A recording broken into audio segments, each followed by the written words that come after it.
about climate change. The last speaker for this signing ceremony is the Academy Award Best Actor and the United Nations Messenger of Peace, Mr. Leonardo DiCaprio.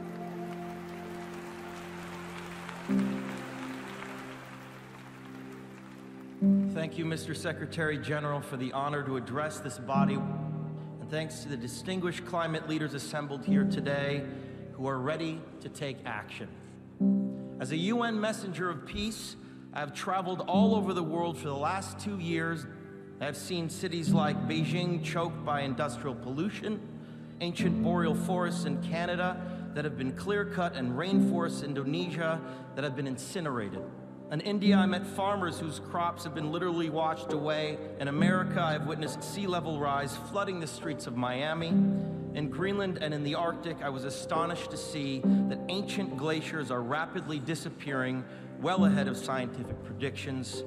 All that I have seen and learned on my journey has absolutely terrified me.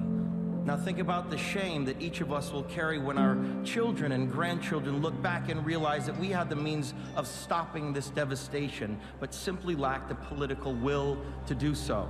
Yes, we have achieved the Paris Agreement. More countries have come together here to sign this agreement today than for any other cause in the history of humankind, and that is reason for hope.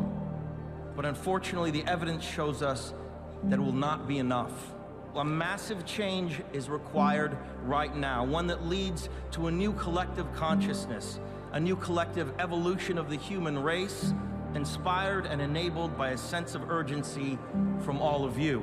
We can congratulate each other today, but it will mean absolutely nothing if you return to your countries and fail to push beyond the promises of this historic agreement.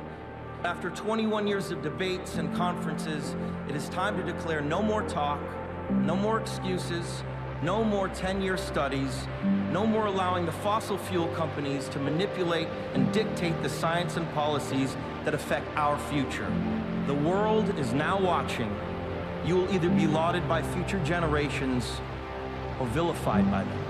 You are the last best hope of Earth.